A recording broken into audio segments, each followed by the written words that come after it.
Chapter 15. The tattooed young man told her his name was Nigel as he guided her past the sleek borders of the tent onto sandy steps that led her down into a den covered in pillows and filled with a fog of candle smoke and jasmine incense. "Sit," instructed Nigel. "I think I'd rather stand." The sea of pillows reminded the Scarlet too much of the bed in her room as La Serpiente. For a moment, she flashed back to Julian as he stretched across it and unbuttoned his shirt. When she looked back at the cushions, Nigel had positioned himself in a similar pose, naked arms spread across the pillows, leaving her with the urge to run back up the stairs. "Where's your ball of crystal, or those cards people use?" she asked. The corner of Nigel's tattooed lips twitched, but it was enough to make a Scarlet edge back toward the steps. "You have much fear." "No, I'm just cautious," Scarlet said, "and I'm trying to figure out how all this works." "Because you're afraid," he repeated, looking at the Scarlet in a way that made her believe he was talking about more than just how hesitant she'd been to enter his tent. "Your eyes keep finding the painted lock on my lips. You feel trapped and unsafe." Nigel pointed to the heart on the other side of his mouth. "Your eyes land here as well. You want love and protection." "Isn't that what every girl wants?" "I cannot speak for every girl, but most people's eyes are drawn to other things. Many want power." Nigel drew a finger, inked with a dagger, over the dragon on his abdomen. "Others want pleasure." He ran a hand over the wild circus on his thighs, along with a few more tattoos. "Your eyes passed over all these." "So, is this how you tell the future?" Scarlet inched closer, growing more intrigued. "You use the paintings on your body to read people?" "I think of them as mirrors. The future is much like the past. It is mostly set, but can always be altered." "I thought it was the opposite," Scarlet said. "The past is set, but the future is changeable." "No, the past is only mostly set, and the future is harder to change than you would think." "So you're saying everything is fated?" Scarlet was not fond of fate. She liked to believe if she were good, good things would happen. Fate left her feeling powerless and hopeless, and with an overall feeling of lessness. To her, fate seemed like a larger, omnipotent version of her father, stealing her choices and controlling her life without any regard for her feelings. Fate meant that nothing she did mattered. "You're too quick to dive into fear," Nigel said. "What you think of as fate only applies to the past. Our future is only predictable because as creatures of this world, we are predictable. Think of a cat and mouse." Nigel revealed the underside of his arm, where a tawny cat stretched its clawed paws toward a black and white striped mouse. "When a cat sees a mouse, it will always chase, unless perhaps the cat is pursued by something larger, like a dog. We are much the same. The future knows what things we desire, unless there is something greater in our path that chases us away." Nigel moved his fingers to trace a midnight blue top hat on his wrist, and the Scarlet watched mesmerized. It looked almost exactly like the one Legend had worn in her dream, making her recall the time when all she wanted was a letter from him. "But even those things that might alter our course, the future usually sees clearly," Nigel went on. "It's not fate. It is simply the future observing that which we crave the most. Every person has the power to change their fate if they are brave enough to fight for what they desire more than anything. Scarlett tore her eyes from the top hat and caught Nigel smiling at her once more. You're intrigued by that hat? Oh, I wasn't really looking at that. Scarlett didn't know why she felt embarrassed, except that she should have been thinking about Tella and not Legend. I was just looking at the other images on your arm. Nigel clearly did not believe her. He continued to grin, tiger-wide. Are you prepared for me to tell you what I see in your future? Scarlett shifted her weight, watching as more smoke wove around the pillows at her feet. The lines of the game were beginning to blur again. Nigel made more sense than she wanted him to make. As she looked at the fire-breathing dragon on his abdomen, she thought of her father, his destructive desire for power.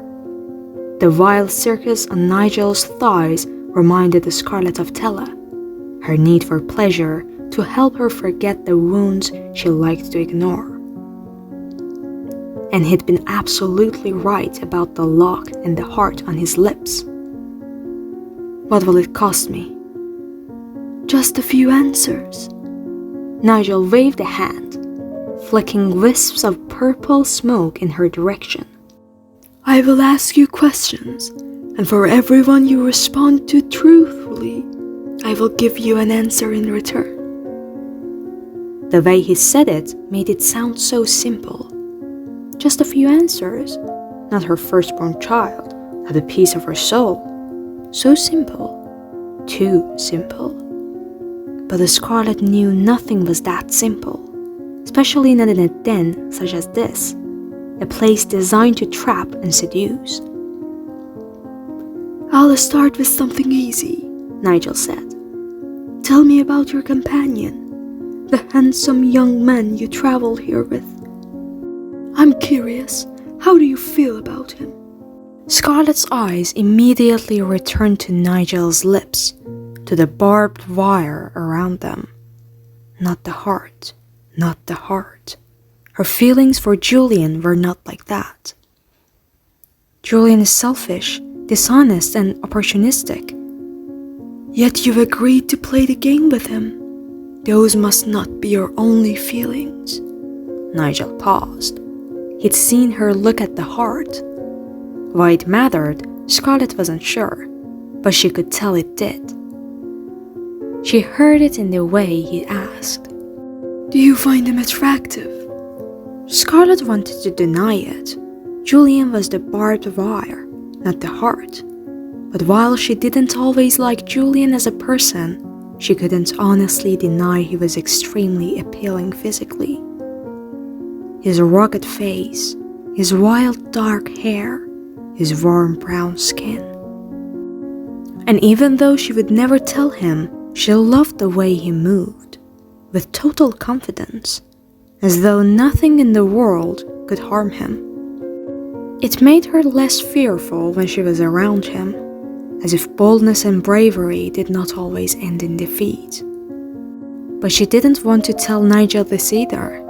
What if Julian were listening outside the tent? Scarlett tried to say she didn't care for his appearance, but the words stuck to her tongue like malices. Are you having a problem? Nigel waved his hand over a cone of incense. Here, this helps loosen the tongue. Or forces people to tell the truth, thought Scarlett. When Scarlett opened her mouth again, the words poured out. I think he's the most attractive person I've ever seen. She wanted to clap her hand over her mouth and shove the words back inside. I also think he's truthfully full of himself, Scarlett managed to add, just in case the scoundrel was listening outside. Interesting. Nigel formed a stipple with his hands. Now, what 2 questions would you like to ask me? What? It alarmed her that Nigel only wanted to know about Julian. You don't have any more questions for me? We're running out of time. Hours slip by like minutes here. Nigel's hands drifted toward the dying candles lining his den. You have 2 questions. Only 2? Do you wish that to be one of your questions? No, Scarlett clamped her mouth shut before she accidentally said something she shouldn't.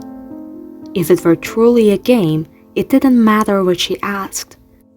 Whatever answer she received would be make-believe. But what if parts of it were real? For a moment, Scarlett dared to let her thoughts tiptoe into the hazardous place. She'd already witnessed magic in the clock shop, via Algie's clockwork door and the enchanted dress from legend. And Nigel's incense had made her speak the truth, which evidenced at least some more magic. If the man before her could truly tell the future, what would she want to know? Her eyes returned to the heart at the corner of his mouth. Red, the color of love and heartache and other things both virtuous and wild. As she looked at it then, she thought of the Count, of his lovely letters, and whether or not she could believe all the things it said.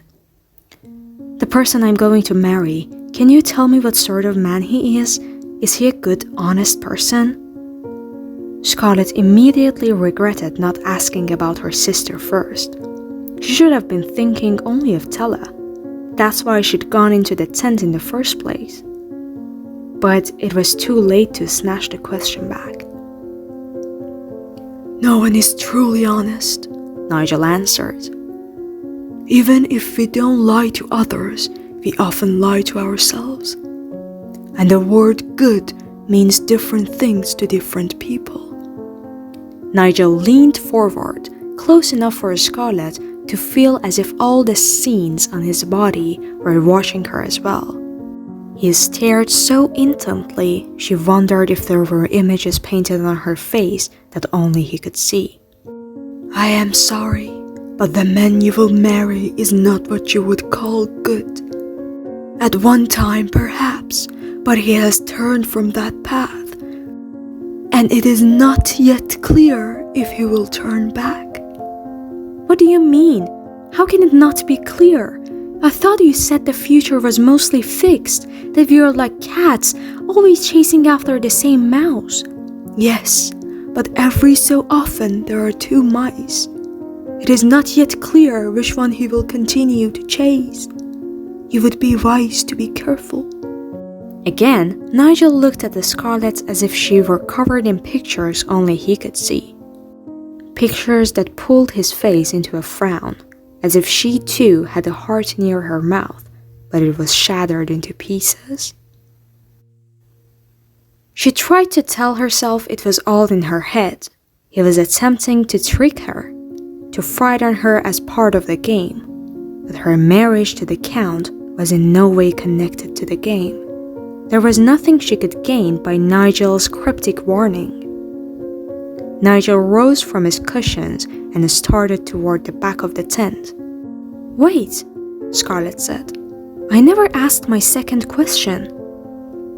Actually, you asked me 3 questions. But 2 of those weren't real questions. You never fully explained the rules. You owe me another question. Nigel looked back at the Scarlett. A tower of motley images topped off by a vicious smile. I don't owe you anything.